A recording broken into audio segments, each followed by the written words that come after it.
أعوذ بالله من الشيطان الرجيم بسم الله الرحمن الرحیم سورة العلق مکیہ، اس کی 19 آیتیں ہیں، رکوع 1 ہے۔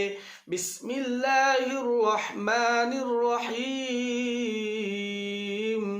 اقرأ بسم قلقلہ اقرأ بسم ربک الذی خلق، خلق میں بھی قلقلہ، خلق الانسان من علق، من علق اقرأ وربک الاکرم الذی علم بالقلم، الذی علم بالقلم، علم میں عین ہے اور قلم میں قاف، بڑا قاف، علم بالقلم، علم الانسان ما لم يعلم، علم العین، علم الانسان ما لم يعلم، يعلم عین۔ یہاں پر رک کے آپ لوگوں کو یہ بات سمجھ لینا چاہیے کہ یہ جو آیتیں ہم نے پڑھی ہے، 5 آیتیں، غالباً آپ کو معلوم ہوگا اور ہونا بھی چاہیے کہ سب سے پہلی وحی جو آپ صلی اللہ علیہ وسلم پر نازل ہوئی، سب سے پہلی آیات اور سب سے پہلے اللہ کے کلام میں سے کوئی کلام نازل ہوا تو وہ یہی 5 آیتیں تھی۔ 5 آیتوں کے شکل میں اللہ کا کلام نازل ہوا تھا، اور اسی دن، اسی لمحے جبکہ یہ آیات نازل ہو رہی تھی، جناب نبی کریم صلی اللہ علیہ وسلم کو نبوت و رسالت سے دنیا کے اندر مبعوث کیا گیا، جبکہ آپ صلی اللہ علیہ وسلم کی عمر مبارک 40 سال تھی، اور اس وقت آپ صلی اللہ علیہ وسلم غار حرا کے اندر اللہ کی عبادت کر رہے تھے، اور غار حرا کے اندر آپ صلی اللہ علیہ وسلم تنہائی میں اللہ کے سامنے الہا و زاری کر رہے تھے۔ تو اس کے اندر مختصر سی تفصیل کے اندر، مختصر سے وقت کے اندر آپ لوگوں کو بہت ساری معلومات دے دی کہ غار حرا کے اندر آپ صلی اللہ علیہ وسلم تھے، 40 سال کی عمر میں تھے، اور یہ آیت اللہ کے کلام میں سے سب سے پہلی آیت نازل ہوئی۔ یہ ساری چیز آپ کو بتلا دی گئی ہے، آپ اس کے اندر اس کو یاد بھی کر لیں تو اس کے لیے آپ کے علم کے اندر بڑھوتری ہوگی اور آپ کے دینی معلومات میں اضافہ ہوگا، یہ آپ کے لیے خیر کا ذریعہ ہوگا۔ چلیے آگے پڑھتے ہیں۔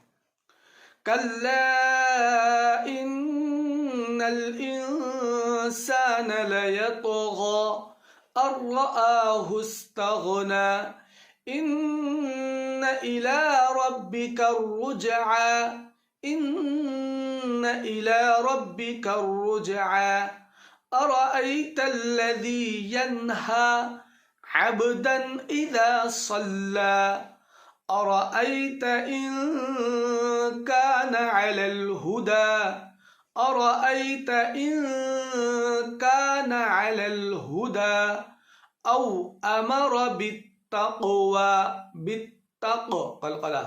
أَوْ أَمَرَ بِالتَّقْوَىٰ أَرَأَيْتَ إِن كَذَّبَ وَتَوَلَّىٰ، أَرَأَيْتَ إِن كَذَّبَ وَتَوَلَّىٰ أَلَمْ يَعْلَمْ بِأَنَّ اللَّهَ يَرَىٰ كَلَّا لَئِن لَّمْ يَنتَهِ، رکیں گے تو يَنتَهِ، كَلَّا لَئِن لَّمْ يَنتَهِ لَنَسْفَعًا بِالنَّاصِيَةِ، لَنَسْفَعًا بِالنَّاصِيَةِ، اور ملا کر پڑھیں گے تو ینتہی پڑھیں گے اس کو، كَلَّا لَئِن لَّمْ يَنتَهِ لَنَسْفَعًا بِالنَّاصِيَةِ، ناصیہ، ناصیہ نہیں پڑھنا ہے، لَنَسْفَعًا بِالنَّاصِيَةِ، ناصیۃ یا ناصیۃ نہیں، ناصیۃ کاذبۃ خاطئہ، یہاں پر حمزہ ہے، خاطیہ نہیں بولنا، یہاں پر خاطئہ بولنا ہے. ناصیۃ کاذبۃ خاطئہ. فلیدع قلقلہ، فلیدع نادیہ، فلیدع نادیہ، عین کو جلدی پڑھنا ہے. سندع الزبانیہ، کلا لا تطعہ واسجد واقترب، کلا لا تطعہ واسجد واقترب. اور ملا کے بھی دونوں کو پڑھ سکتے ہیں. کلا لا تطعہ واسجد واقترب. صدق اللہ العظیم. اس سورت کی آخری آیت پر دھیان دیں. دوستو دیکھیے، ابھی ہم لوگوں نے سجدے والی آیت کی تلاوت کی ہے، اور اس کا مسئلہ یہ ہے کہ جب سجدے والی آیت کی تلاوت کرے تو وہاں پر سجدہ کرنا واجب ہو جاتا ہے. سجدہ کرنا بالکل واجب ہوتا ہے، ضروری ہوتا ہے. اگر کوئی شخص وہاں سجدہ نہیں کرتا ہے تو گناہگار ہوگا. اب اس کے لیے یہ ہے کہ اگر فوراً آپ کر لے تو بہت اچھی بات ہے. سب سے بہتر طریقہ یہی ہے کہ جیسی تلاوت آپ نے آیت کی آپ فوراً کھڑے ہو کر سجدہ کر لیں. اور اگر بعد میں کرنا چاہتے ہیں تو بعد میں بھی آپ پوری تلاوت کے بعد، یعنی پورا پارہ یا پوری سورت جو بھی پڑھ رہے ہیں آپ، تو اس کے بعد آپ تلاوت پورا کرتے ہی آپ سجدہ کریں. اور اس کے اندر ایک بات اور دھیان رکھیں کہ مکروہ وقت میں سجدہ نہ کریں، مکروہ وقت میں سجدہ نہ کریں. اور سجدے کے لیے باوضو ہونا بھی ضروری ہے. بے وضو اگر کوئی شخص ہے اور وہ تلاوت کر رہا ہے قرآن کریم کی، سامنے قرآن ایسے ہی بغیر چھوئے ٹچ کیے ہوئے اگر وہ تلاوت کر رہا ہے تو اس کے اوپر سجدہ تو بہرحال واجب ہو جائے گا، لیکن وہ ابھی نہیں کرے گا. اور پورے قرآن کریم کے اندر کل 14 سجدے عند الاحناف ہے، اور عند الشافعی ملا کر 15 سجدے ہو جاتے ہیں. تو اس طریقے سے آپ سجدہ ادا کریں گے. دیکھیے اس کا طریقہ یہ بچہ آپ کو بتلائے گا. کرو بابو کہ سب سے پہلے رکو، سب سے پہلے آپ اللہ اکبر کہہ کر سیدھا سجدہ کریں گے. ہاتھ نہیں اٹھانا ہے، سیدھا اللہ اکبر کہیں گے اور سجدہ کریں گے.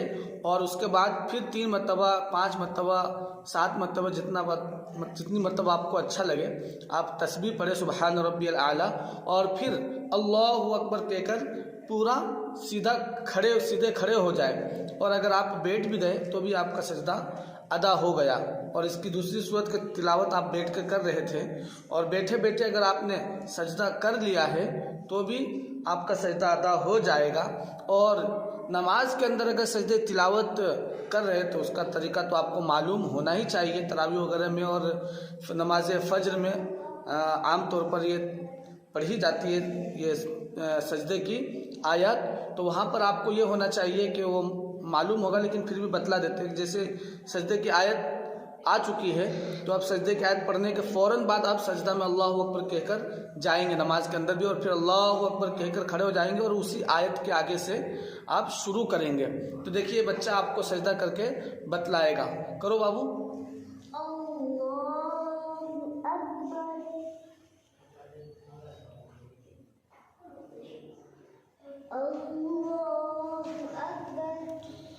بس یہ اس نے آواز سے بآواز بلند انہوں نے اللہ اکبر کہا. آپ کو بآواز بلند کہنے کی ضرورت نہیں ہے، یہ اس لیے اس سے کہلوایا گیا کہ آپ کو پتہ چلے کہ یہ کیا پڑھ کر سجدے میں، کیا بول کر سجدے میں جا رہا ہے، اور پھر اس کے بعد سجدے میں کیا پڑھ رہا ہے.